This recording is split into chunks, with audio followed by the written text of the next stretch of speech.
Testes, testes. 1, 2, 3. Yeah, there you go. So hopefully that works. We'll see here as soon as this thing catches up. Maybe not. I don't know. It's not doing anything. It's not doing anything. Because you're on 304. You're not on 304.1. Ah, son of a bitch. Yeah, so get out of there. All right. Well, that's the one that says it's live. No. All right, hold on. It's refreshing. There we go. Thunder from down under. 1. Edit all that out for the podcast. All right. Yeah. Edit all that. All right. You ready? Yeah. Live from HWR headquarters is the 304th edition of Houston Wrestling Radio. This is Abel. This is Chris. And thank you so much for tuning in and joining us tonight. Nice room. Yeah, I know. Yeah, it's nice, isn't it? Just stay home. Aww. Yeah. Poor Arnold. But yeah, if you're joining us, thank you so much. You may have noticed a little bit of technical difficulties. Just ignore that. Yeah. Never happened. If you are watching this live right now, log in to your YouTube or Google account. That way you could chat along with us in the live chat. And I have you pulled up right here on the old handy dandy smartphone. And that way you could ask us questions or just say hi or talk shit or and I'll try to involve you the best I can in the show. If you're not watching us live, that's okay. You can still interact with us on Facebook, facebook.com/Houston Wrestling. We never use Houston Wrestling Radio. What's up, man? Whoa! You know, if we're quiet, pitch quiet, you can still hear the boos from Seattle.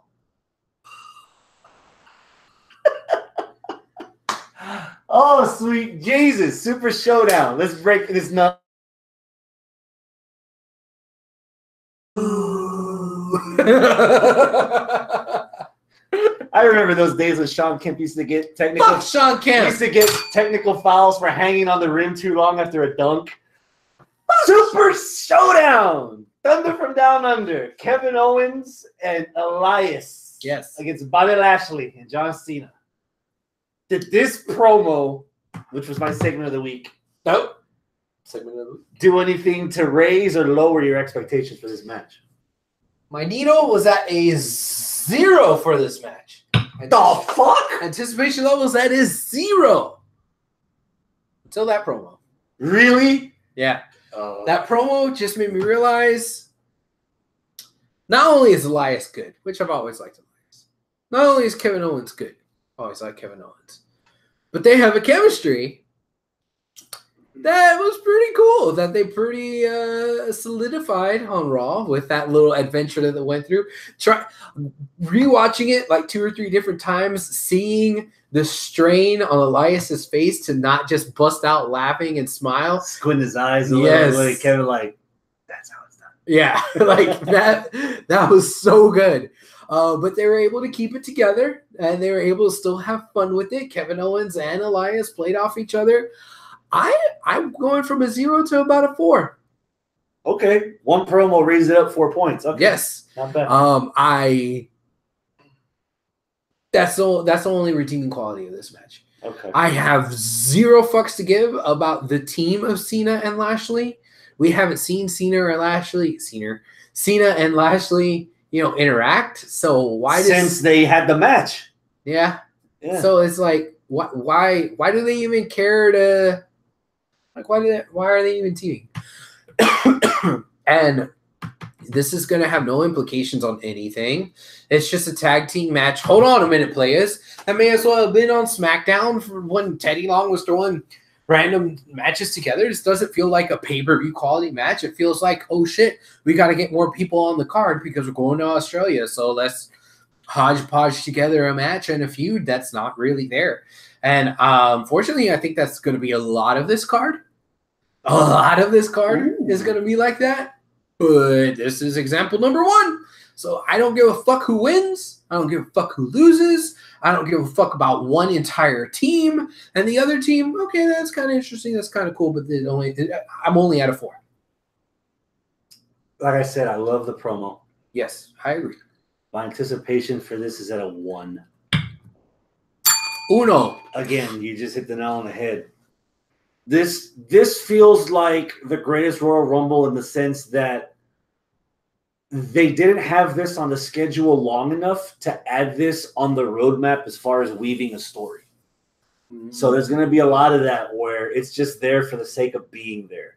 The match is I keep forgetting that Elias has a feud with Bobby Lashley going on, or had one before all this stuff started going on. Yeah. So most likely they're going to keep doing what they're doing anyway once this match is over. So I've got Cena winning. LOL, Cena wins. He's going to show off in front of national television that new lightning punch he has as a finisher. Oh, yeah, I heard about this. What is it? That's it? That's it. That's all he does? Yeah. Okay. That's weird. Does he do the wah and everything? He actually screams like he's turning into a Saiyan, and then he just does that punch, like just a cocked side punch, and that's supposed to knock him out. Yeah. He's done it on a couple of house shows already. YouTube it. It's a laugh. A lot of people are like, yeah, okay, the 6th move of Doom is like, okay, that's yeah. But I've got Cena winning this. Okay. What about you? I think we're past the days of LOL. Cena wins. I think Elias and Kevin Owens are going to win.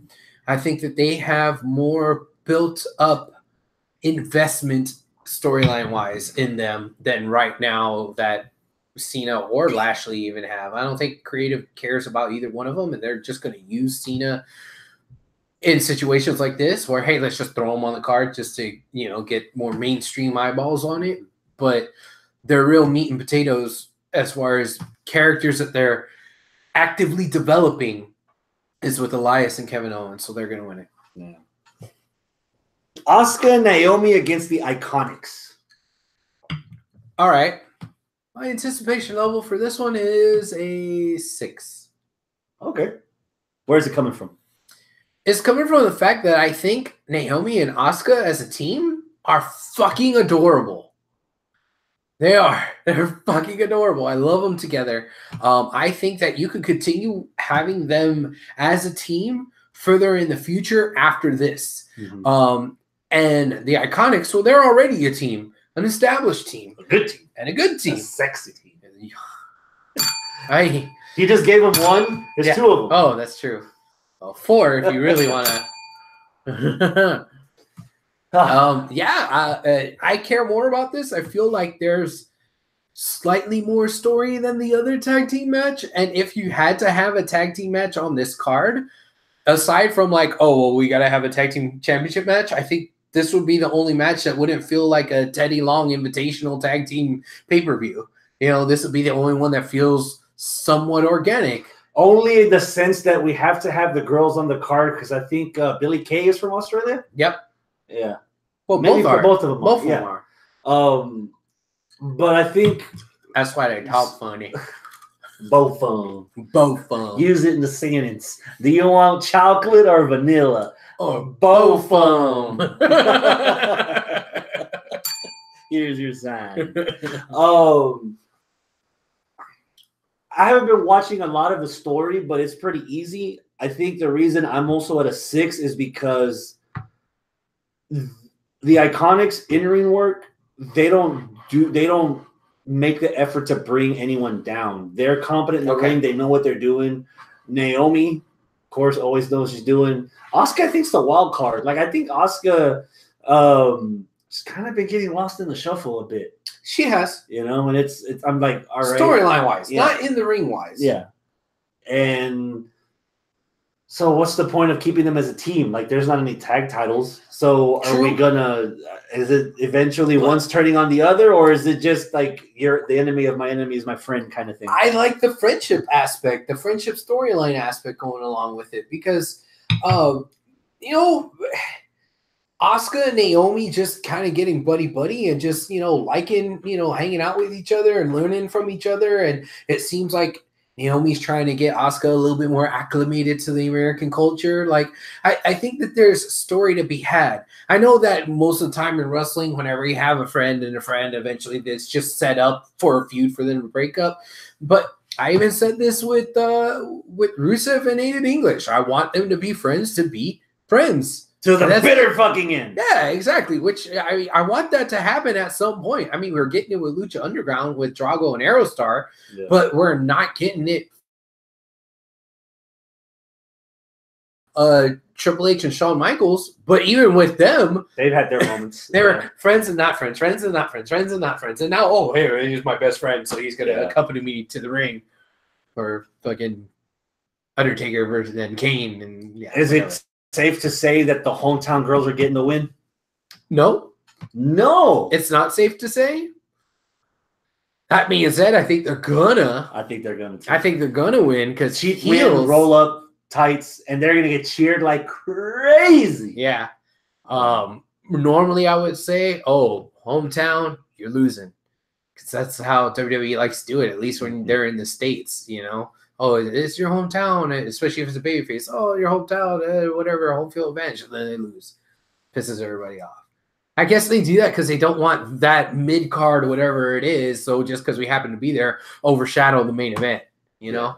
But I don't know. I think in this one, they might actually pull it off. I think it'd be interesting. I've got the Iconics winning it. Okay.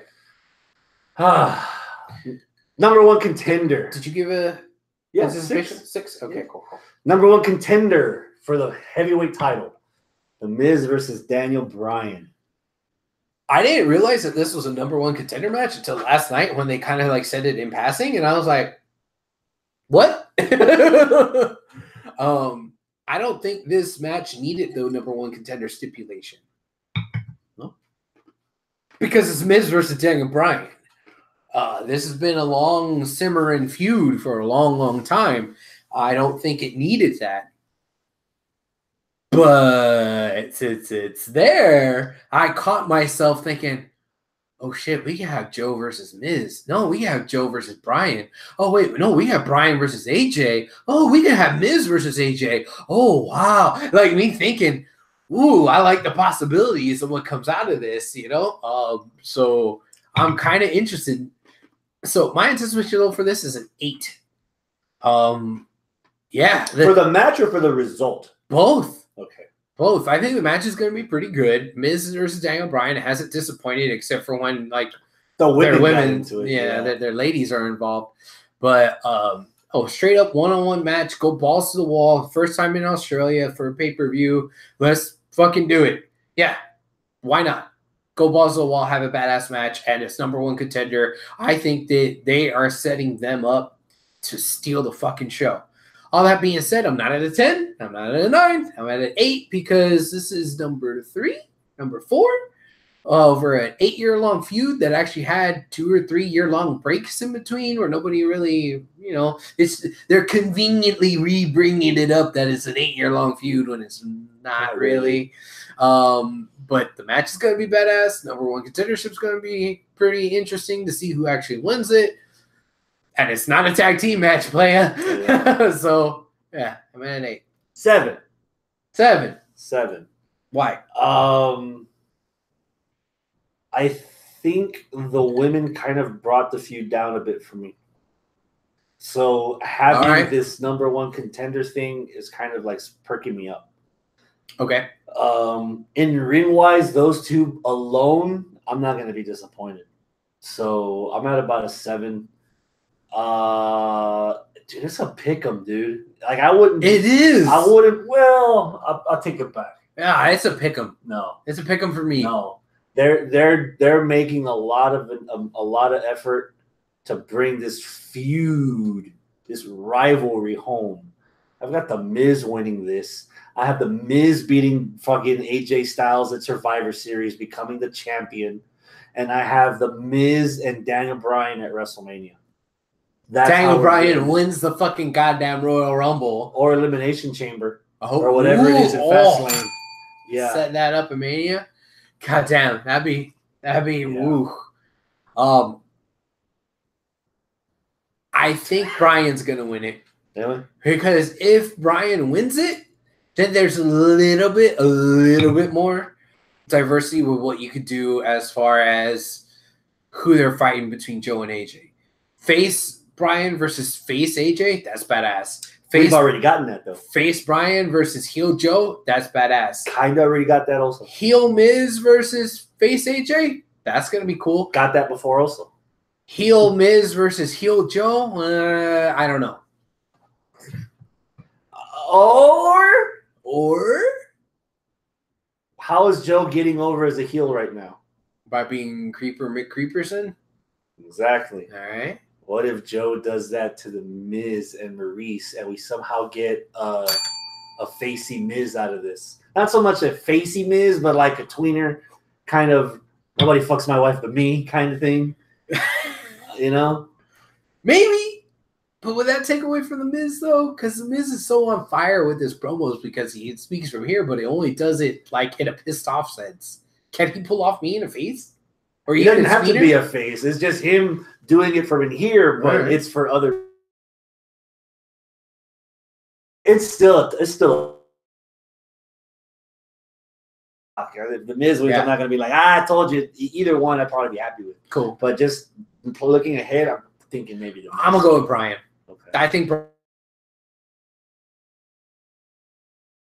And thank you for joining us in the live chat, sir. He says this. He says, what up? And then he also says, I agree with Chris. I think that's exactly what's happening. He agrees with you. You wow. Bitch. I do what I can. Yeah. Undertaker versus Triple H. Apparently for the last time. I don't know about all that. Mm-hmm. Heartbald kid and Triple H got laid the fuck out by Undertaker. Mm-hmm. What is this doing for you? Like, wasn't this like the best episode of Raw from like 97? Yeah. My anticipation level for this is about 5. The reason why it's at a 5 and not at like a 3. Because it's not a WrestleMania. Yes.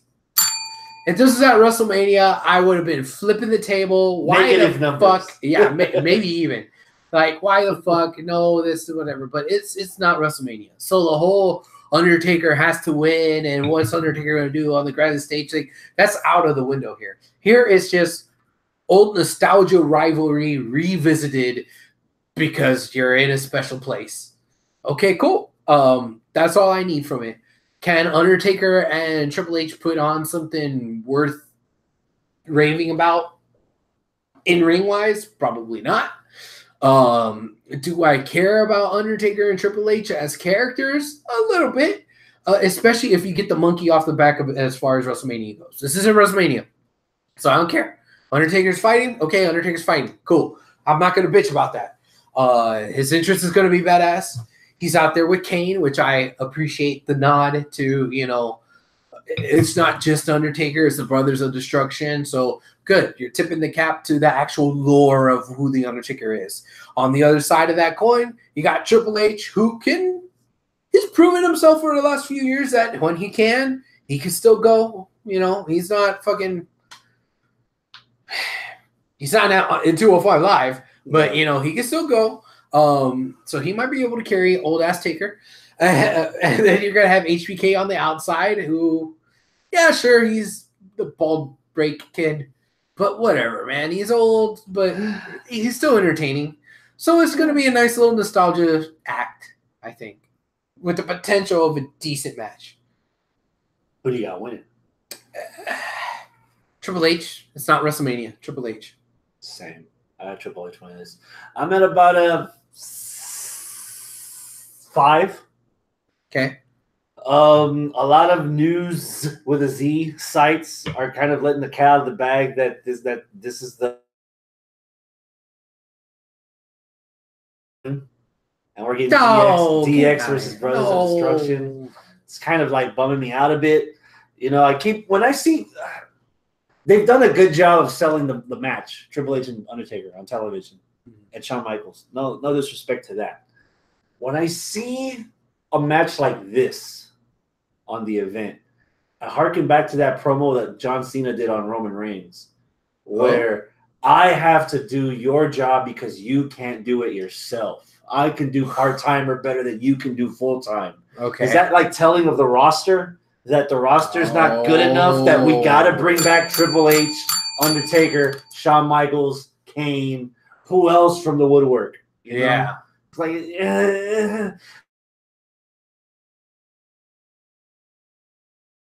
God damn, wrestling would be awesome if I had one more Triple H Undertaker match. Why? You know what I mean? Yeah, nah, I feel you. That's my only nit to pick. Not so much. A good point. Not towards the 4 that are in this match, but what does that say about everybody else that's on the company? Yeah, like nobody else has that star power, so they're having to drag out these old timers for the star power. I get it, but devil's advocate here. The only reason why they're doing it is because they're going to Australia. Maybe there's been a lot of Australian fans that haven't had a chance to see these particular superstars live. So it might be a special thing just for them. Not necessarily, oh man, we need to get ratings on the network because this might be a thing of 10, 15 years. Let's bring everybody. We got Steve Austin coming. We got the hologram of Randy Savage. Everybody, come on. Yeah. I mean, that's me just playing devil's advocate.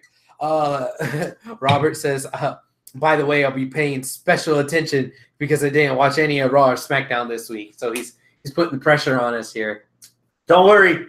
Since I knew it was a prediction show, I didn't watch much of it either. But I do have something very good to bitch about later. Okay. We'll get there. All right. What else you got?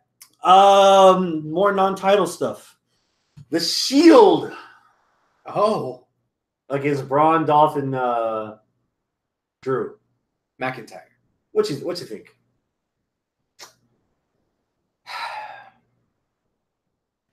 I think that they were laying it on a little bit too thick on Monday for the whole thing with Ambrose turning his back and having doubts and him running up to Rollins and saying, I could be Intercontinental Champ right now. And turning away from Roman, I think I saw that backstage too, right? Well, he said the same thing to Roman. I could be Universal Champ right now. It's like, okay, we get it. They're trying to tease the fact that maybe they did get into Dean Ambrose's head and maybe but like it was so over to the top and that they were just hitting the nail too close to the head, you know? Like it was too on the nose. That's the phrase I was looking for. It's too on the nose. You know, too on the Triple H, huh? Yes, that's why I didn't like it, man. It's like now if it's Dean turns on him, it's too predictable.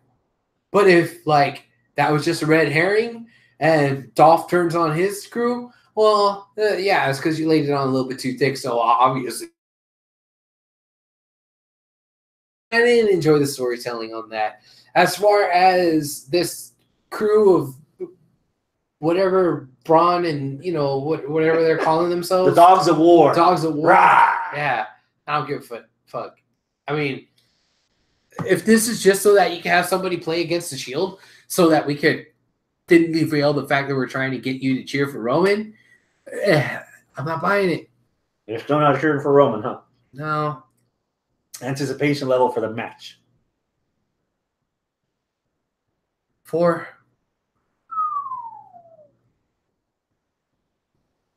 0. You're at a 0. I have no fucks to give about this match. Wow. And what sucks about it is, dude, the tag team championships, the Intercontinental, and the Universal title are all tied up in this fucking match. Here's my biggest issue with this event. They were leaking information about this stuff weeks before Hell in a Cell. Like, I knew before Hell in a Cell weeks ago, they had already advertised that the Shield reuniting was going to be in action. So when you're already telling me, oh, hey, before you watch Samoa Joe versus AJ Styles in Hell in a Cell, you're going to get AJ Styles versus Samoa Joe as Super Showdown. Like, okay. Yeah. It's like, all right, so it takes away. You kind of spoil yourself. Yeah, sometimes the chase is better than the catch. You want to get turned on. You want to get romanced. You want to get sucked in. Oh, You know, and here they just let everything out so quick. It's like, I'm at a 0. Like, at the end of the day, I know what they're doing, and it's not working. It's not going to work. I'm not going to boo Roman. I mean, I'm not going to cheer Roman. I'm not going to cheer for Roman. I'm not booing him either. He's just like there. It's like, I'll cheer for the Shield, kind of. But now, at this point, like, okay, Arnold's not here, right? Mm-hmm. Other than the fact that Seth has good matches, I don't care about Seth. Arnold, are you watching? Like, what are you doing with him that's interesting? You put him in the Shield. Okay. So, Dean talking about brotherhood and, like, loyalty. I was like, motherfucker, you're the only one that has been loyal to the Shield. And, like, you're going to let yourself get bamboozled by... Like, I want him to be suspicious, not because somebody else got in this year, but suspicious of, I was loyal. Rollins, were you loyal? But they're not saying that at all. It's like they're completely forgetting it and sweeping it under the rug and not even addressing that. Like, the way that they have to get Dean to doubt is the fact that, hey, you don't have a title.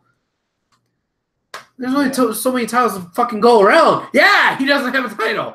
Like, that's how you're going to get him psychologically? No, the way you should have got him psychologically is Roman's doing his own thing. That other dude stabbed you all in the back. Are y'all really brothers? Like, that's the story. That's what the story should have been. Not, hey, you don't have a belt. Fuck. Yeah. Oh, but y'all are quick to get together when Roman's about to lose the title when Braun cashes in. The whole point that we had to lose Braun as an organic babyface to get fed to the Shield, and then for what? That's so disappointing too. I'm at a 0. I don't even have a prediction. Like, I don't care. Like, this is happening at 4 a.m. I mean, there's gonna be, and it's 5 hours long, people. So you start at 5. 4. You start at 4 a.m. You're not done till 9. 5. Guess what? You're gonna be fast forwarding some shit. Guess what? I'm fast forwarding that shit. I'm at a 0. I don't care. I'm waking my ass up at 10, taking her shit, taking her shower, having some breakfast, checking the spoilers to see what the hell do I need to fast forward and actually watch. Yeah. I'm not watching all fucking 5 hours. You can suck a dick. Is that your prediction? You're sucking a dick? Well, if you're offering. No. Well, if it's worth my time, you tell me. It ain't going to be 5 hours, I'll tell you that much. Are you fast forwarding the Bellas and Ronda Rousey against the Riot Squad? No. Did Rousey versus Riot turn you up or push you down? Turn me up a little bit. Okay. I'm at a 7. I'm right there with. I'm at a 7 really? too. Yeah. Despite the Bellas being in this match, I am at a 7. Well, okay. The Bellas being in this match actually adds to the intrigue. She's gonna fuck up what? Right? Yeah, because I want to see how bad she's gonna fuck up. A monster truck element. But like, take that part away. Let's not talk about that. Let's talk about the fact that Ruby Riot's the fucking truth. Both Arnold and I have been saying it as a wrestler. I think she's really fucking good. And this whole thing with the Riot Squad, like, it's not giving, like, the opposite of giving too much too fast. You know, it's like giving just enough, maybe not enough, real slowly, you know? And I'm okay with it. Like, eventually she's going to break out, whether she takes the Riot Squad with her or not. She's going to break out. She's going to be the queen fucking bee at some point. And she should be the queen fucking bee at some point. I'm huge Ruby Riot fan. That being said, I'm also kind of interested to see what the hell Ronda's going to do. Ronda has done enough to earn my intrigue and earn my respect that if Ronda's on, I'm watching. You know, she doesn't have Brock Lesnar syndrome where it's like, oh, fucking Kimura, oh, Kimura, oh. Her selling's gotten better. Her ring work's gotten better. Her presence has gotten better. Mm-hmm. Yeah, Ronda's getting there. I still, even now, I wouldn't put her above Shayna Baszler. No, but she's catching up. Yeah, she's on the come up. I respect the hustle and the work that she's putting in to actually learn the business and learn the craft and earning the spot and wanting to have that knowledge. Like, I'm not the one training her. I'm not in the performance center, but it comes over on the TV that she's fucking working hard to actually make this work. If this was 25 years ago, I could see her being the first person raising her hand, wanting to carpool with wrestlers just so that she could take the lower drives and soaking up all the knowledge. She brings back the old school aspect of wrestling for me in an odd way, because it feels like she wants to earn all the stuff that she's getting rather than being handed everything, knowing damn well the reason she's there is because she got handed the opportunity from everything she's done in UFC and the Olympics. Yeah. But she doesn't want to come off that way. She knows that she was handed it. So not only does she have to work hard to earn the fact that she's handed it, she's got to work even harder to disprove the haters and say, oh, she just got a hand. And I got to be more whites, and the whites are more Mexicans than the Mexicans. God damn! So I relate to her. Yeah, I relate. So I see what she's going through, and I respect the struggle, and I see that she's succeeding at the struggle. I'm at a 9. Whoa! A 9. You just blew your load over Ruby? Yep. Man, somebody give Liv Morgan a Purple Heart.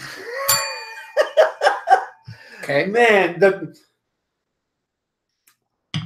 I love the fact that kind of like the Shield versus Strowman and the Bitches, at least there's one team that has a history of being a threesome. Yep. We already know what the Riot Squad can do as a unit. Yep. They're capable. They know what they're doing.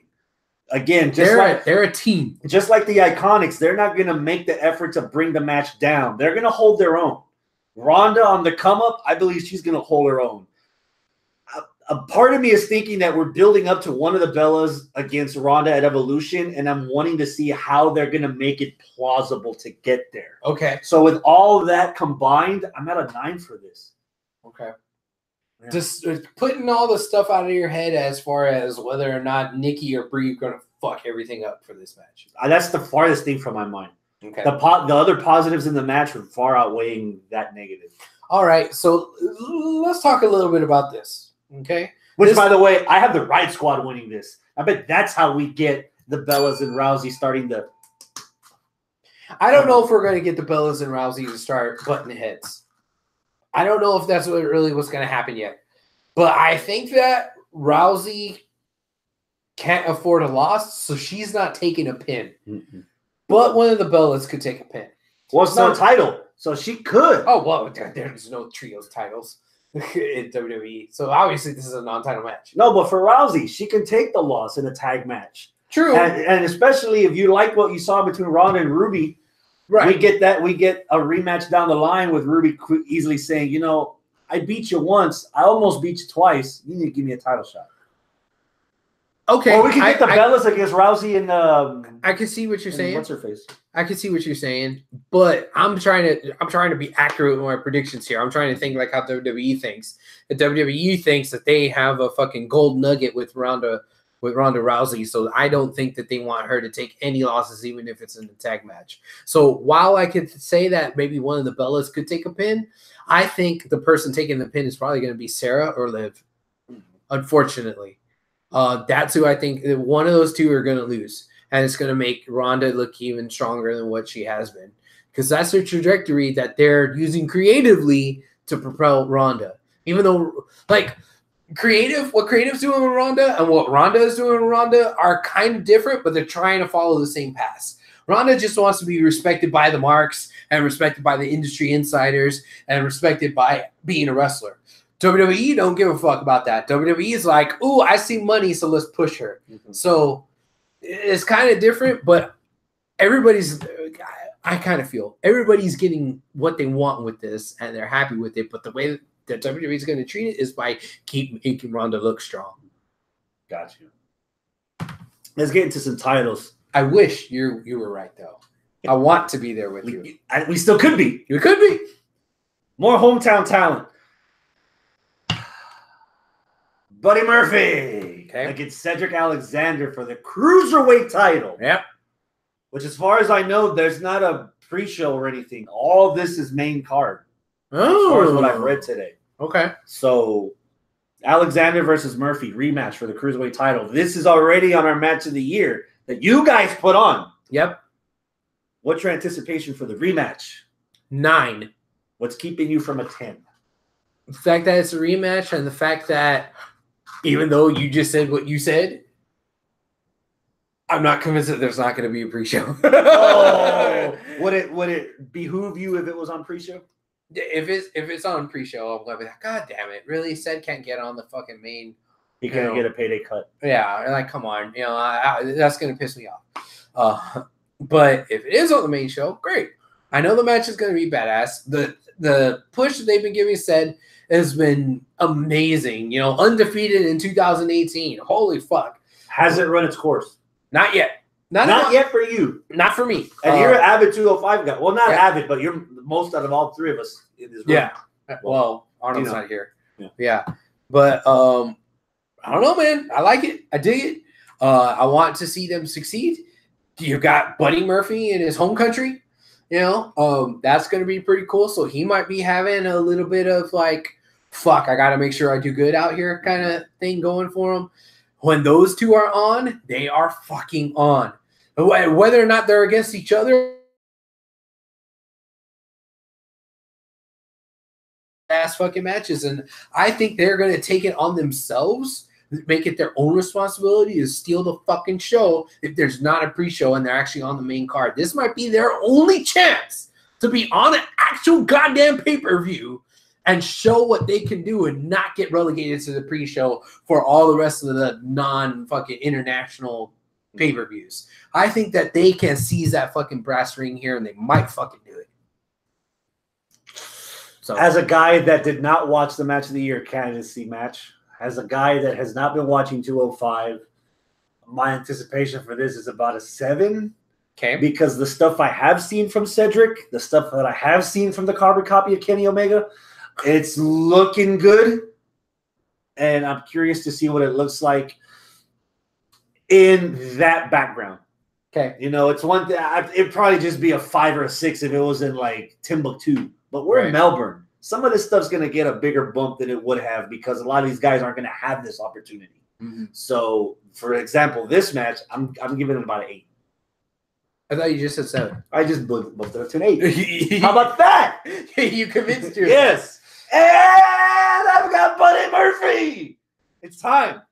Oh, okay. You can't have the Iconics and Buddy Murphy winning. Cedric needs to chase now. I think I'm getting a little old on that. He's the longest 205 guy. He's the longest reigning champ on 205 right now. TJP hasn't had it that long. Brian Pendrick hasn't had it that long. Rich Swann hadn't had it that long. Tozawa didn't have it that long. Yeah, it's time, dude. It's time. Okay. So I got Ced winning. Of course you do. Because I think they're gonna close out 2018 with him still being. He's still got 2 more months, right? I know. Okay. I know. Right. That's what I'm saying. So for the next 2 months, he's not gonna lose. Now, am I gonna be upset if he loses? Hell no. Okay. I'll be fucking happy as a clam if fucking Buddy Murphy takes that title off of him. I'm gonna be like, oh fuck, they did it. I'm gonna like it. I'm gonna dig it. Robert Midland says this in the live chat, going back to the previous discussion. If they're going with Nikki versus Rousey at Evolution, I'm guessing that there's going to be shenanigans where Ronda winds up getting pinned. That's what I'm thinking too. Yeah. All right. The New Day against The Bar for the SmackDown tag titles. What you thinking? 6. Did you catch New Day Cooks? Yeah, that was fun. That was damn. That was poor Mr. Bootyworth. Surprised the hat stayed on after he got out of the ring. Yeah. I was halfway expecting Sheamus to be wearing all the pancake batter. I wasn't expecting Mr. Bootyworth to be wearing the pancake batter at the end of the night. Man, I was expecting Sheamus and Cesaro to actually try to cook, and then have Cesaro grab one of the New Day members' hands and put it on the hot plate Oh God, no! Because it's the bar. They are the bar. They do hardcore shit like that. This Sheamus isn't lost Lucha too Underground. deep. This isn't Lucha Underground. Yes. I thought I already said 6. Okay, so we'll go with 6. Okay, we'll go with the 6. For you two? Sure. Okay. It's New Day versus the Bar. I think the Bar should have been the ones that went up against the Bludgeon Brothers back then when the Bar first made their return. And I love the New Day. I really do. I like the New Day a lot. I don't think they need this title. I don't think New Day versus the Bar again needs to continue happening. And especially if they're treating it as though it's a new feud. But it's definitely not a new feud. Something that we've seen before. I mean, I like Cesaro. I like Sheamus. I like the New Day. I should be at a 10 on this. But the story, who cares? I'll flip the script on you. Okay. I don't think that right now we need to have Sheamus and Cesaro as a tag team on ROH Live. We need to... Wait, on ROH Live? Yeah. You want to put Sheamus and Cesaro in the mix with AJ Styles, Daniel Bryan, Samoa Joe. Shinsuke. Which that's a whole different... We're going to get to that in a bit. But you want them split. You want them doing their own thing. Did you see Cesaro gets Rusev? Oh. Did you see Cesaro and Cassius Ohno?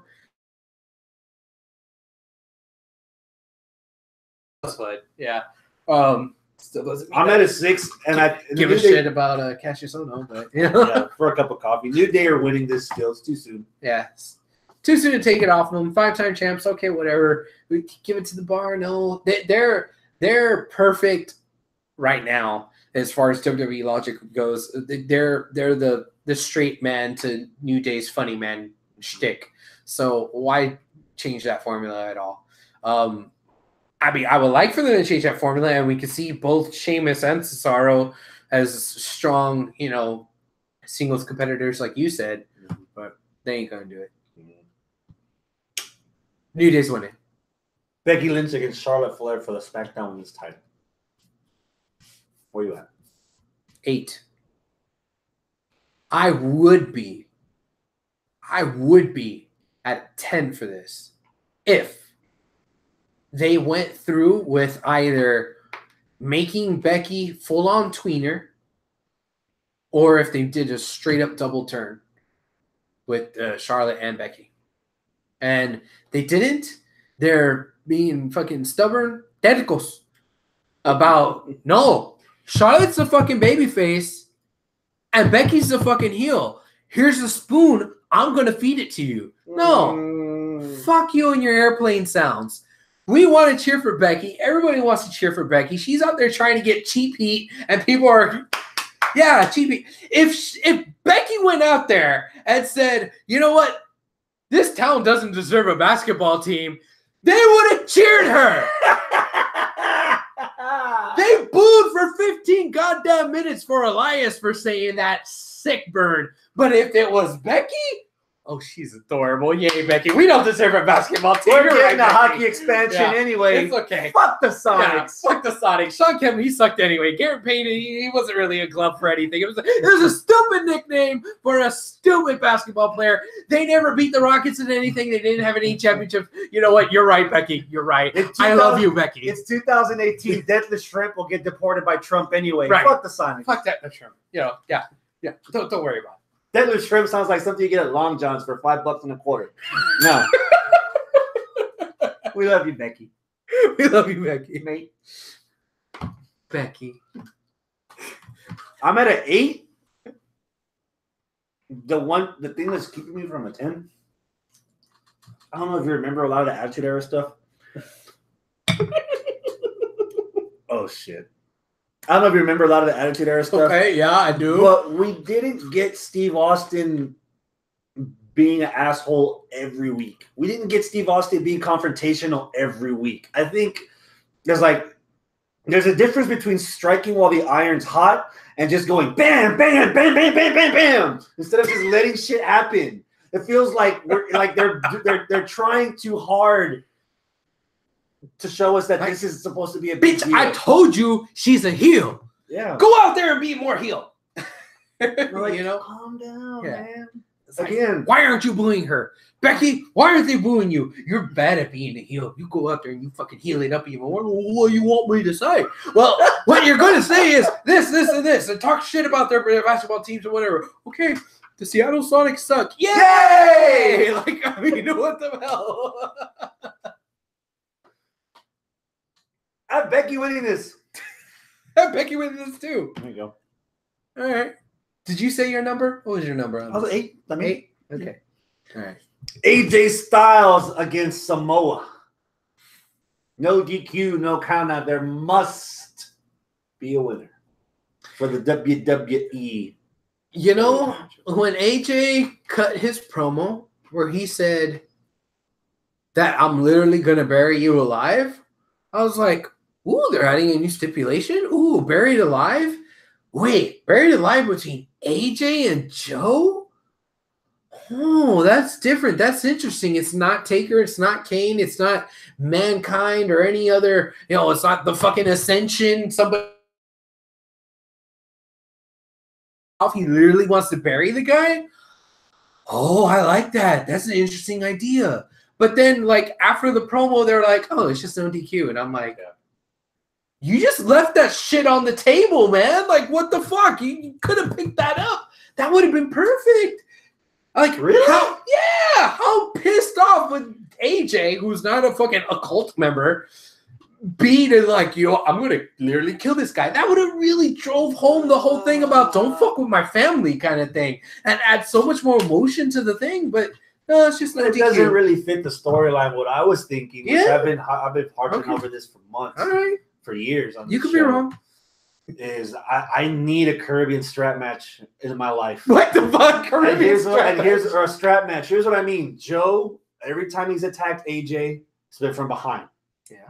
And then now, when AJ was ready to confront Joe for the contract signing, Joe is in his fucking house. Yeah. What better way to keep him in front of you and near you than being chained or strapped together? Strap match, man. Make sure that fat fuck don't go anywhere. You tenderize it until it's done. But no. It wouldn't be a Caribbean strap match, though. It would be a Samoan strap match. There you go. And Samoa Joe doesn't sell shit. It's his match. He's not selling anything, but those lumps on his back will. Where'd that third nipple come from? God damn. I have Samoa Joe winning this. I said it last week. No. AJ's anger is going to get the best of him. And Joe is going to find a way to sneak one out. Sometimes WWE is very bad when it comes to subtlety. And sometimes when they do things that I think they're being subtle about, it was just an accident because they didn't intend it. But I hope, beyond hope, that there are some subtle things that are going on there with AJ where, yeah, I really am a coward. Yeah, I really don't. Yeah, all the stuff he's saying about me and my family are true. Because of the whole thing about him doing the tap out on the side of Samoa Joe's belly, trying to hide it from the referee, but still tap. When Samoa Joe came out, it was like, come get me, bitch. And he was standing over by like the concourse area of the stadium, and AJ just kind of stayed in the ring. I don't know if that was like subtle, very clever WWE booking, or was that just like, well, that's just how we booked it. We didn't think about it, and it was just an accident. I hope it's a subtle thing, because if we get this thing where everybody is like, yeah, Samoa Joe's bad. Samoa Joe's bad. Yeah, AJ Styles. AJ Styles. Oh, fuck. AJ Styles is a dick. Damn. Like, that's the feeling I want to have. I wouldn't even do it like that. I would have Joe beat Styles, and then I would have Styles come out the next week in front of the audience and be a star. It's like, look, I admit I made a mistake. I can't accept the fact that everybody's calling me like a very honest and humble champion when I should have just admitted from the get-go that he tapped me out. Had I done the right thing from the beginning, Joe would have never gone to my house. Joe would have never done XYZ. So from here on out, I'm gonna be upfront to everyone, and I'm gonna call it the way it's supposed to be. Yeah. That being said, I want my rematch inside a steel cage on fire with your babies hanging, and I'm gonna fuck out of you, and I'm gonna eat your everything. Like AJ is looked up to by a lot of these kids as a role model. Mm-hmm. What more role model thing to do than to admit that you are fucking flawed, right? Accept that you're flawed, and then persevere by beating the ever-loving fuck out of your opponent. But has that ship sailed? No. At this point, if he admits that he's flawed, is it too late? And it's more like, wow, we're disappointed in you, AJ. That's plenty of time for the comeback tour for AJ to win everyone over. Okay. I'm at a 8. This is the highest ranked match for me is the 3. Okay. And the other side of that coin is 3 matches in a row. If Joe's not winning, shit or get off the pot. What the fuck are you doing with Joe? What's the point? Yeah, this is the 3rd match. The 3rd between him and AJ? Yeah. Joe, but AJ won. So this is match number 3. Match number 3 for Joe. This is actually match number 5 for Joe with contention of winning a world title because he had a one-on-one with Braun and he was in the meat soup match where he could have won the title. And yeah, sure. It was one-on-one with Brock. Oh, excuse me, one-on-one with Brock and then the meat soup. No, but this rivalry, this feud, well, I know. Somebody 3 times. I know. I'm making a separate point. The separate point is this is 5 matches where Joe was a bridesmaid and not the bride if Joe doesn't win this one. So I think it's shit or get off the pot with giving something to fucking Samoa Joe. Yeah. Maybe they should have Joe win it. I don't think they're gonna. My prediction officially is that AJ is gonna squeak it out again, and WWE isn't as clever as I hope that they are. But goddamn, if they were, imagine in 2000. I would love that. So we had this conversation in 2016. Holy shit, AJ Styles is actually WWE champion. And now, 2018, holy shit, Samoa Joe, WWE champion. Yeah. Imagínate. Yeah. If they were to actually do it. That'd be pretty bonkers, man. Yeah.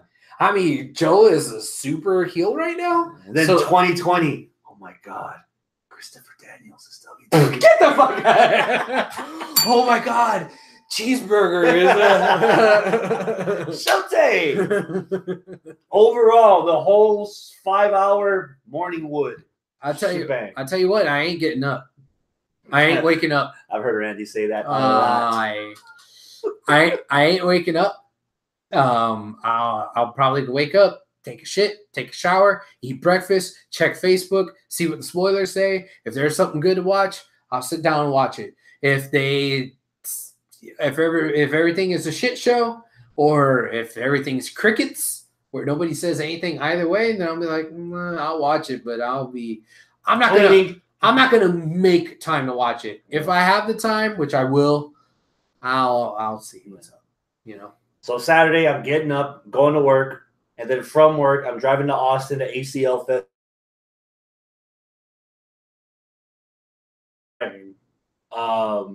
If I end up spending the night there and going out the next morning, I doubt I might even watch this unless there's something that everyone on Facebook or on our page, because I always throw it up there, hook or crook, one word to describe the pay-per-view, and people are always saying, oh my God, this, oh my God, this. So if there's enough fervor that I need to see something, I'm gonna. But chances are, man, I don't know.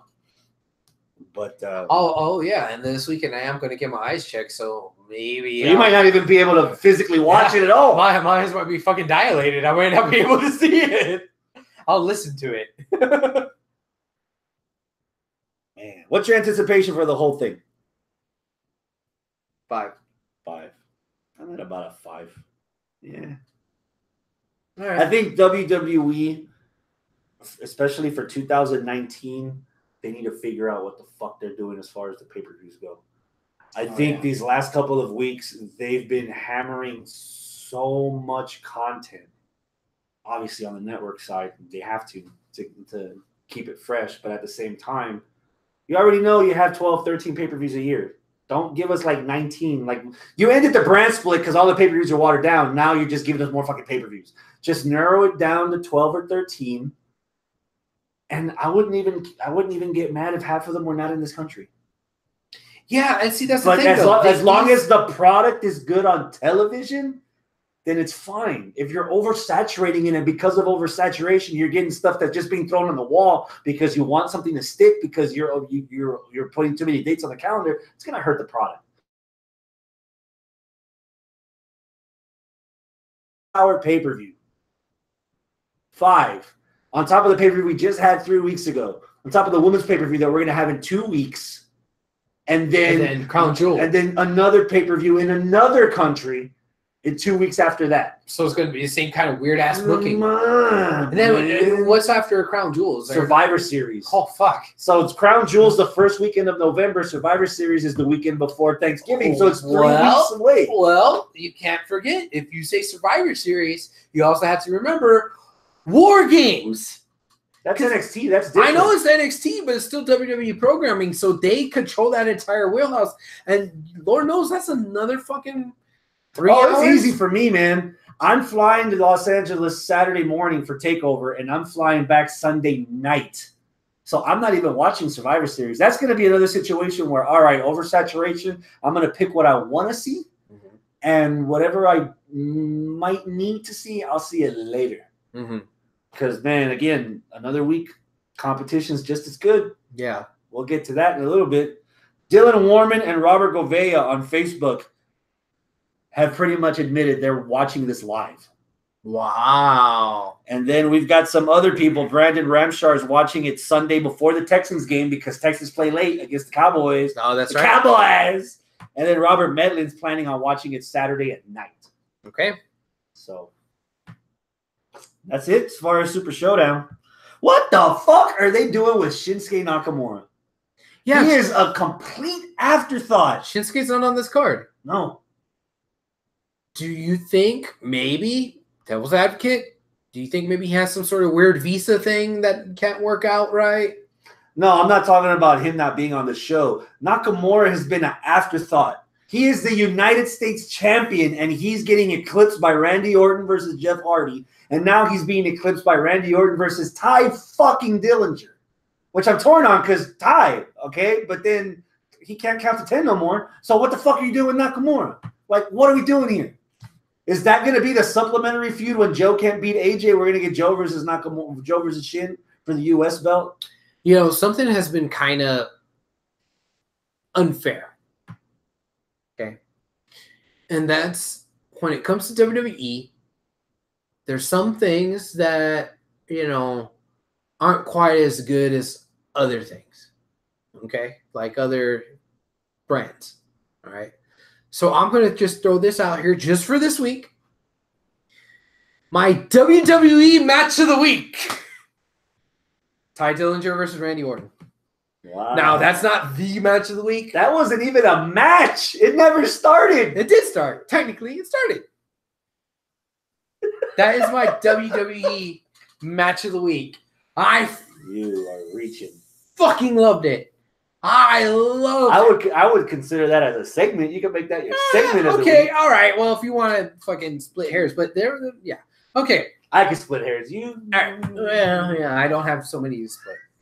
All right. God damn, that was entertaining. It was the most intense I've seen Ty, and that's cool because Ty is usually the smiley 10 trying to get that gimmick over, but here it's like, fuck the gimmick, I'm pissed off, I'm gonna kick your ass, and he took it to Randy Orton for a minute, but I believed it. I thought that was gonna be the end of the segment. He kicked his ass and he was gonna walk away, and he freaking like slammed him. He slammed Orton on that announce table. I was like, oh wow, all right, yeah, I'm getting interested. Oh, there we go.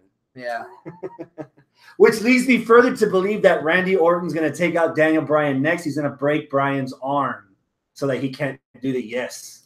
You know what? Yeah, because I said this to the girls. I said, is Randy Orton bringing back the Legend Killer gimmick, but instead of Legend Killer, he's bringing back or changing it up as a Gimmick Killer gimmick because he took off Randy Orton or Jeff Hardy's face paint. He took away the 10 for Ty Dillinger. Yeah, if he takes away the yes for Daniel Bryan, yeah, like what's he gonna do? Start taking away stuff from people to kill their the New Day's pancake mix. Oh God, he'll break the trombone, shove it up Xavier's ass. I'm a Mortal Kombat guy. God damn it! Like, or a Tekken. I'm a Tekken guy. God damn it. Could this be gimmick killer, not legend killer? Gimmick killer. If it works, it works. I haven't been this interested in Orton in a while. Me too. Getting there. Yeah. But again, I haven't been this interested in Ty Dillinger either. I hope this gives something for Ty, and Ty isn't just the next victim in the string of victims where he kills the gimmicks. I hope that this is the come up for Ty Dillinger. You know, Ty's going to get his comeuppance against him, and oh fuck, I'm interested. Randy Orton breaks R-Truth's jaw so he can't rap. Oh, that'd be bad. That'd be so bad. Dude, and that's weird that that just popped into my head, but I would not mind at all seeing Randy Orton versus R-Truth in a match. Okay. Speaking of SmackDown, what'd you think of Shelton Benjamin? I liked it a lot. Yeah. You know, that match also WWE match of the week candidate for me. For sure. I liked it. I saw that intensity out of Shelty B, where I was like, Shelty and Ty are both getting you know what? SmackDown might be the land of opportunity all over again, like how it was a year and a half ago, where like all of a sudden people started getting, you know, pushes that they couldn't get before. Yeah. All right, cool. Yeah, let's see what Shelton can do. And he did pretty well. Yeah. He didn't win. He did pretty well. Good. Yeah. Tip of the cap to the rematch between Seth Rollins and Drew McIntyre. That was good. Yeah, I liked it. But there's one big glaring omission that I have to say, because we touched on this a couple of weeks ago. Yeah. Where it's hard to suspend your disbelief when Stephanie McMahon's in the locker room talking trash, and then she's out in the ring handing a check for Connor's cure. Yeah. So now you know what October is. Breast cancer awareness month. Dana Warrior's out there. It's great to see Dana Warrior still have a role with the company after her husband passed away. Recognition where it's due. I like boobs. You've seen my ex-wife. You've seen my last ex-girlfriend. Yeah. But it's one thing to be charitable to a cause. It's another thing to suck your own dick. And again, that goes back to those people that they were in ringside. Those weren't fans that were there for the whole night. Those aren't the football players. Those aren't LeBron James. That's not Jon Stewart. That's not Hugh Jackman. That's not Adam Sandler that's there. Or that's not John Mayer from All In, who's there to watch a fucking awesome show. They're props. They're there. They wave. Hey, by the way, come suck our dick. And then as soon as the segment's over, they're gone. It doesn't feel genuine. Yeah. It doesn't feel genuine. And then SmackDown, they literally replayed that whole segment from Raw. Yep. I did fast forward. We've mentioned before that Lucha Underground is not a wrestling show. It's a drama that happens to have wrestling in it. Mm-hmm. I'm starting to think that WWE is no longer a wrestling show. What is it? I don't. Travis told me it's sports entertainment. Well, we've known that for years. Yeah, but it's wrestling primarily, right? He told me, he suggested that I give the benefit of the doubt. But because they did this last year, every week, Daniel Bryan or somebody had like WWE titles to give to these breast cancer survivors. Again, all in favor for breast cancer survivors, not in favor of a company just trying to toot their own horn because they think they can. If this of the month, I'm not watching it. God, I didn't watch. I watched 2 segments from Raw because then I found out, hey, they brought back Whose Line Is It Anyway? Awesome. And then SmackDown, Travis and we recorded a new episode of Pop Culture Rewind talking about we saw the 86 Transformers movie at the theater last weekend and some little tidbits from there. And then we caught up on Dragon Ball Super and we fast forwarded and probably saw like 3 things from SmackDown. If that's going to be the case, I'm dropping. And again, I've said this for weeks. 9 hours. It'll be very easy for me to cut 5 hours of that schedule when they're going to be shoving that shit in my face.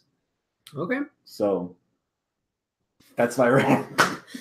You feel free to agree or disagree on that, but that's Arnold can't come back soon enough. To be honest, it didn't annoy me, and the reason why is the minute I heard the Susan G. Komen, you knew it was coming. The music, like that first 2 or 3 notes, that Like I was like, whoop, fast forward. Yeah. Because I already know that song and dance. WWE every year makes the pink ropes and says, hey. And there's no pink ropes this year so far. That's true. Yeah. But hey, breast cancer awareness, they do charity work, they do this and that. Okay, cool. Like I already know. My suggestion, I fast forward. My suggestion is very simple. 30 seconds. Don't make it about so much about the charity front and center. Last year, the last couple of years, WWE has sold pink merchandise of wrestlers' clothes. Right. Show pictures of the fans wearing the pink WWE merch and just put on 30 seconds, just like on NXT. Hey, this month we're celebrating Connor's cure, and it's 30 seconds. And that's it. You know? Yeah. Just WWE 30 seconds, show the fans that are wearing the pink stuff and just say, hey, if you want to make a donation, here's the app or here's the website. Now on with our scheduled programming. It feels like it's too fucking forced, dude. Ask me what I did yesterday. What did you do yesterday? I didn't go to work, but I did go to work. Okay. Okay. We closed down and we had a community day. All right. Our company closed all the offices and we went out and we did stuff. And here in Houston, what we did is we helped volunteer at Meals on Wheels. So Cool. there was all of us wearing our shirts, helping at Meals on Wheels. The exact thing that we did was help them unload a truck of a bunch of frozen dinners and put it in the big walk-in freezer. I've done that a few times. Yeah. That was fun. Yeah. And we did it. And it was cool. And it was helping everybody out. And then after that, they had us load up a different truck with other supplies, whatever. It was cool. But you're not seeing, that company out there fucking broadcasting it, tooting their, well, the reason why we were closed on Tuesdays, guys, is because we did this. Like, this is probably more than what anybody else has said. Me saying this on air here, That's not what WWE does. WWE does one little cosita aquí, just a little thing, okay? Hey, look what we did, guys! I see what you're saying. Good. NXT.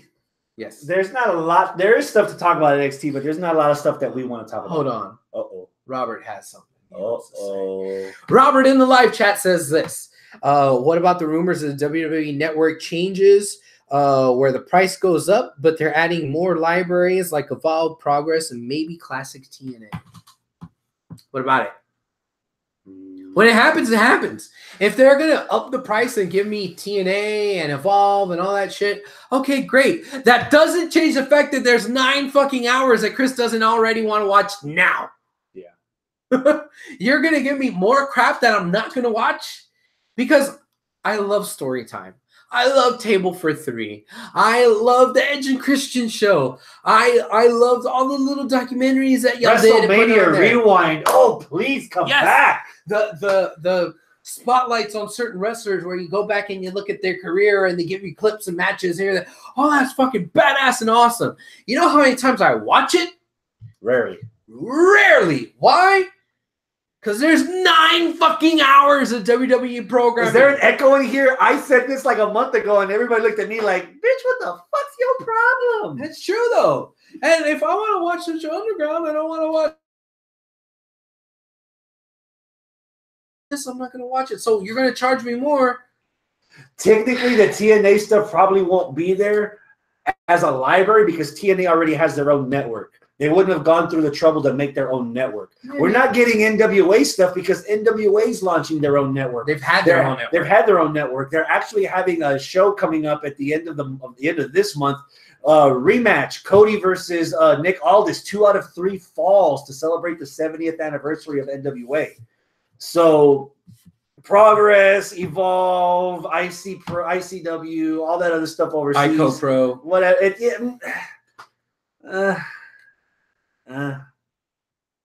Yeah. Yeah. So, but I think I found the Easter egg that people were talking about a couple weeks ago. Okay. They said that there were meetings between WWE and TNA, and I was like, oh, there were good meetings. I think I know what you're talking about. I don't know what it was. I think I found out what it was. I think I found it too. Split second, real quick. But I freaking loved it. I loved it too. In the context. Yes. There's a commercial for Yep. WWE 2K18. Dude, Ronda bingo. Rousey comes out of Piper's Pit. Yep. Undertaker comes out of the urn. AJ Styles is talking about proving how somebody that couldn't do the impossible did what was possible. And they have old TNA footage of AJ in the hoodie. Yeah. And With the little ring around his fucking choker. old school, like NWA TNA from the Asylum in Nashville. Like, old shit. Back when he used to look like Troubled Youth, and now he looks like the mom of Troubled Youth. Gotcha. Yeah, exactly. Yeah. Subtle stuff like that. You know, I think that's what it was. I think I caught it too. Yeah. I caught it. If we get a Samoa Joe documentary of how we got from podcasting to indie wrestling to Ring of Honor to TNA to NXT to actually winning the title in Melbourne with some TNA footage and some TNA people and fucking even Dixie Carter on there, sign me the fuck up. But if you're telling me you're going to add the entire TNA library, even I ain't got time for that shit. And I like it. There's a lot of good stuff there. And that's assuming that TNA's up for sale because TNA is dead. It's not, guys. TNA's getting gooder. Gooder.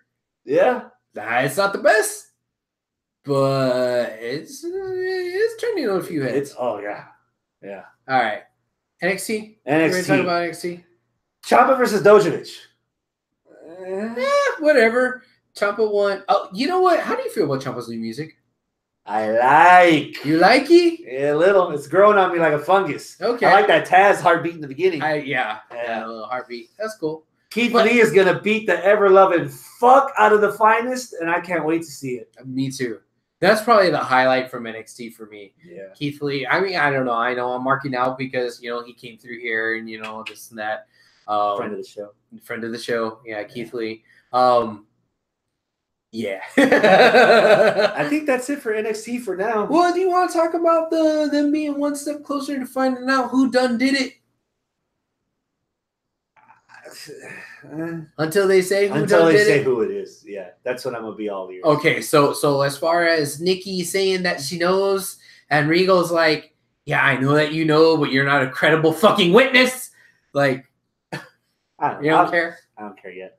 All right. Yeah. Okay. Lucha Underground!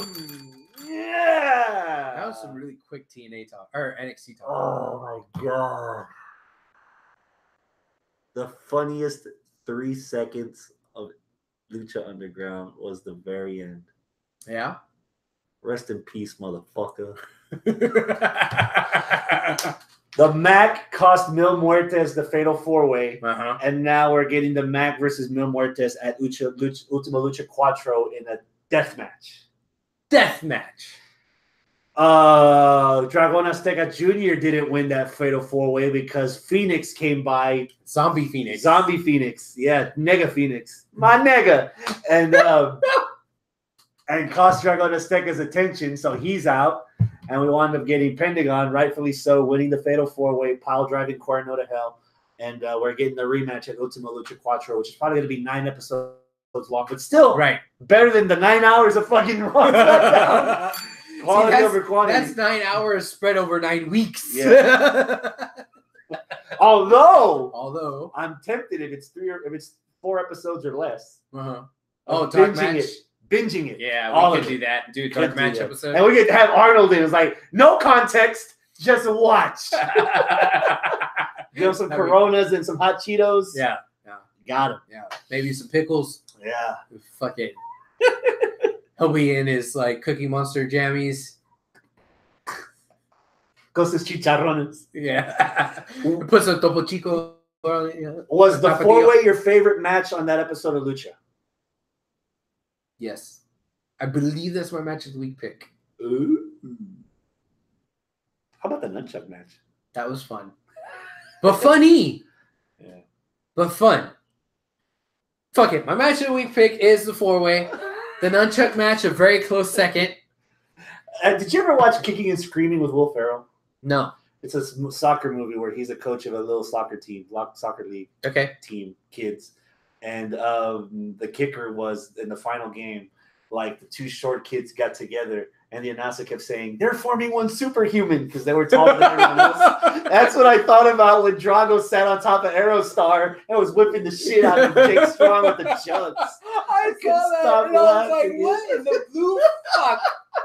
Why are they doing this? Mexicans can build walls too. Yeah. Like, it was entertaining. If that happened in WWE during a serious match and not a goofy match like Everyone the New would Day, shit on it. they'd be like, this is dumb, what the fuck, whatever. But Lucha Underground can pull it off to where it's ridiculous because they've had like ridiculous stuff happen. So, man, it was stupid. It was ridiculous. It was funny. It made sense kind of in the weird Lucha Underground way. I don't ever want to see that shit again in any other wrestling company, though. One little dude sitting on top of another little dude's shoulders with nunchucks walking towards you as a fucking Megazord, but like a small Megazord with nunchucks. Like half of Voltron. Yeah. Like, what? Is he blue? You're a couple of lines short, my dude. Like, and what was even crazier about this match is that Jake Strong still fucking won, even though it was 2-on-1, and we don't think that the two little dudes are fucking worthless pieces of shit. Like, we still think that, oh man, they really almost won it. They're really good wrestlers. Like, we don't think, like, these two motherfuckers couldn't beat one guy. Like, WWE logic is anytime you have a 2-on-1, you know, as long as a big guy just beats them up while they were wimps. Yeah. Right? But they didn't time the fusion just right. So they were a little off. And that's they're not timing the fusion right. Fucking Aerostar put the wrong soul into Phoenix. What the fuck is wrong with you, Aerostar? Poor Aerostar's been fucking up more than Brie. You put the wrong goddamn soul in a person. Wow. We got that on tape. This on an episode where Jack Evans gets sacrificed to the gods. Wow. Okay. Funniest moment in wrestling history ever for me. Jack Evans running away, running down the stairs, Antonio just putting his cane down nonchalantly and tripping his ass up. That's all he did. And he put up a good fight, too. The cane. And then whoop. Yeah. That was a decent match, though. I had to pause and laugh for a solid 3 minutes. Straight. Oh, my God. And then I watched it again and giggled my way through the rest of the match. I didn't care that Jack Evans is dead and sacrificed now. I was like, Jack Evans, you fulfilled your fucking destiny of making me laugh for a grand total of about 4 minutes and 25 seconds. You can die now.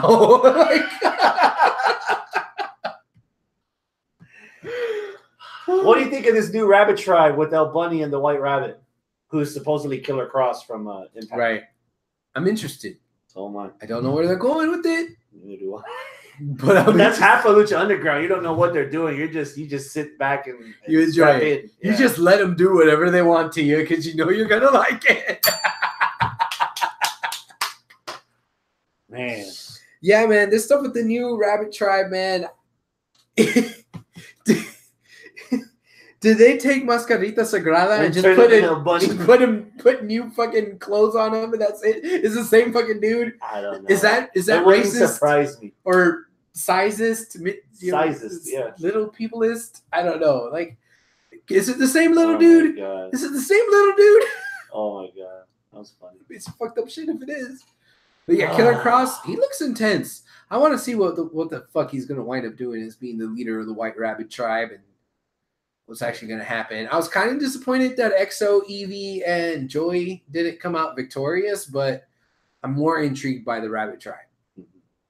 EXO, Evie, and Joey, they could lose a couple of matches here and there, and it's fine and whatever, okay.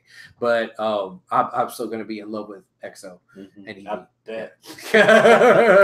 Quick rapid fire before we end the show. Last Sunday, Fighting Spirit Unleashed New Japan. Jushin Thunder Liger, ACH, and Ryusuke Taguchi beat Roppongi 3K. Okay. The Addiction defeated Hangman Page and Chase Owens, which was a fun match. Who's in The Addiction?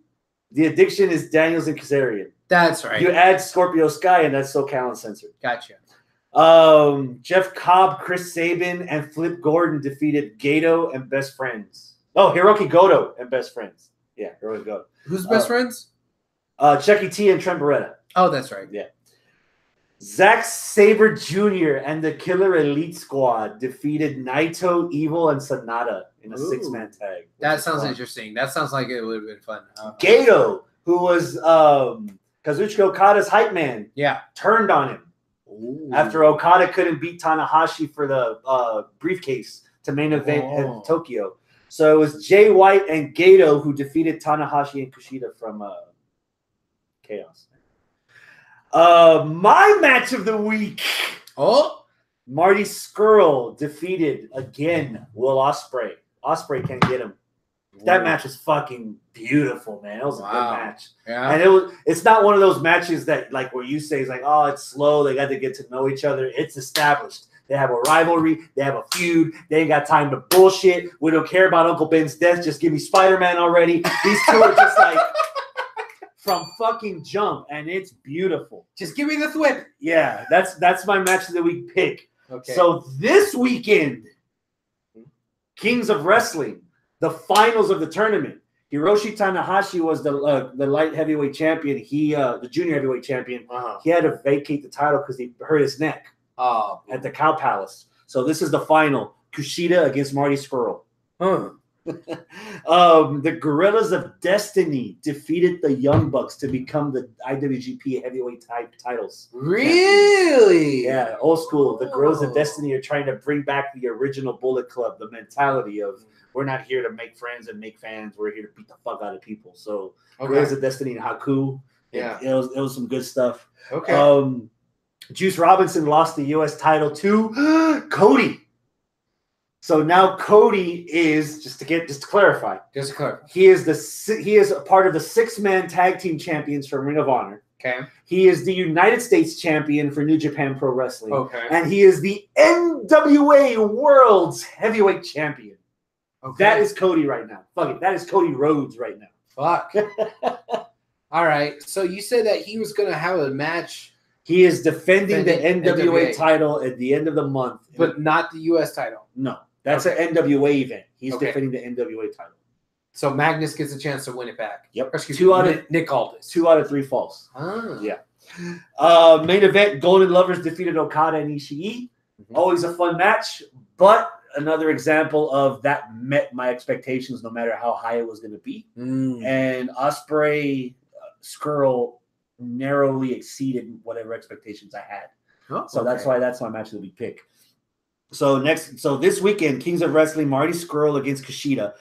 Afterwards, after the Golden Lovers won, the winners normally talk on the mic, send the fans home happy. Cody comes out. And it's like, hey, man, I don't want to come between you guys, but, Ibushi beat you in G1. You gave Ishii a title match. You haven't given him a title match. So why don't we give the people what they want to see? So this weekend at Kings of Wrestling, we're getting Kenny Omega defending the title against Kota Ibushi. And Cody weaseled his way into this triple threat match. God damn it. So yeah, triple threat. Cody, Ibushi, and Omega. For the New Japan heavyweight title. Okay. On top of all the shit, Cody, he's the new Austin Aries. Give me. I got your shit. He's on an expedition. Yeah. So that's New Japan in a nutshell. Okay. Which sadly wasn't as sold out. It might have had the same problem as before because there was a lot of empty seats in the beginning. But goddamn, that first hour, people were in long ass lines to get merch. Towards the end of the night, it looks like it was getting full. Cody Young, Top Banana, he was there. He was there for the week. I think he's still over there in LA. Really? Yeah, he's soaking up the sun while the weather's still good. Oh, okay. The highlight for me, besides some Those of these poor matches people in LA, they're getting a lot of potassium, aren't they? Oh, I bet so. Besides some of these matches, the highlight for me of this event was the commentary team. Oh yeah, it was a commentary team that hadn't worked together in 20 years. Who? Jim Ross and Kevin Kelly. were on commentary Oh. together. And it felt refreshing to hear JR actually learn from Kevin Kelly because he's been the one doing a lot of this New Japan on the road. JR's been doing some here and there with Josh Barnett, but Kevin Kelly's pretty much the guy. Yeah. And then back and forth, complimenting each other, going back, old school references, and like in earnest, JR's like, if you ever want to do this again, just let me know when and where. We'll do it anytime. So it was fun, man. It was fun here, and it was an interesting contrast to hear two play-by-play guys, instead of a color and a play-by-play, and and it freaking worked. I liked it. I mean, I don't know. I haven't been online a lot in the last couple of days to hear any backlash or comments at all from the show in general, but I fucking loved it. Cool, it was good. Yeah. So, and I haven't heard from anybody or from the New Japan website because normally New Japan. So when they were at that same arena in Long Beach in March, they announced that they were coming back in June for the G1 special at the Cow Palace. At the Cow Palace, they announced that, well, New Japan's coming back to California in September. I haven't heard that at last weekend's show that they announced that they're coming back to the States. Maybe they might be taking a little bit of a break because it felt a little, seeing a lot of the empty seats, which Omega actually called out on his goodbyes. Like, I saw a lot of empty seats in the beginning, but towards the end, I saw a lot of familiar faces. I think there was a little bit of oversaturation. I mean, they just sold tickets for TakeOver. Survivor Series already sold out. You still got Raw and SmackDown. You still had freaking Battle of Los Angeles that happened. And you already had New Japan. The reason the first New Japan show sold out so quick was that show in March was the first time since last June. That was 9 months to prepare. Yeah. 8 months to prepare to get hype build. And then from March, they announced that we're coming back in June. That was 3 months, And then from June to September, again, 3 more months into a place that's already been oversaturated with wrestling. So who knows? Maybe they might be taking a break, and maybe they'll come back after Wrestle Kingdom and do something again for G1 maybe special. Instead of going to LA, they could just go to Houston. And you just did. If because I as much as we've joked about it on the show, it is a hardcore base. I would not get mad if they do a G1 special in Dallas. If they do a big arena, if they do it at the same place, Dallas. If they do it at the same arena where they had TakeOver Dallas at WrestleMania weekend, they would sell that out in 45 minutes. Dallas? Yeah. Fuck Dallas. Exactly. But still, you don't want a half-empty arena. Yeah, but and fuck unfortunately, Dallas. We don't. I know for damn sure we're not going to sell out a fucking New Japan show, and fucking Victory Road couldn't even sell out at Astro Arena. I don't even think New Japan will do that. No. So they have to be at a base where they can. They can sell Dallas. Out. They can sell out Revention. Yeah, but they're not gonna fly over here just for fucking Revention. That's true. Long Beach was 3,000 seats. Revention's like what, 500? Yeah. Do we have anything that's like that mid-size besides Astro Hall? Because Astro Hall's big. Astro Hall, the old Hoffines Pavilion, University of Houston. Oh. Maybe. How many seats fit in there? About 2,000, 2,500, just like.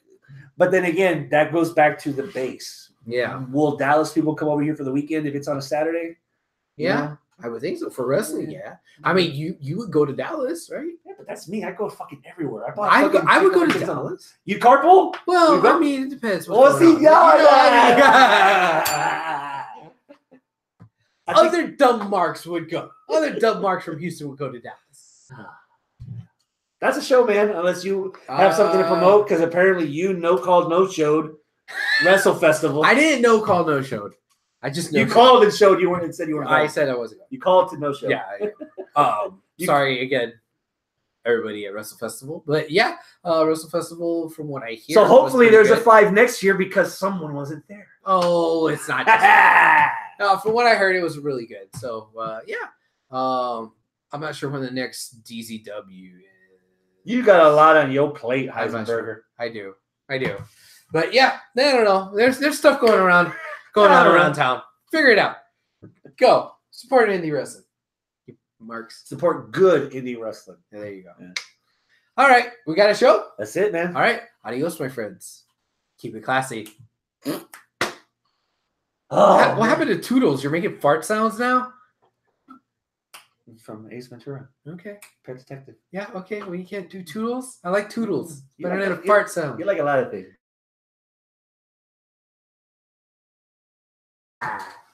That's good. That was good. Good.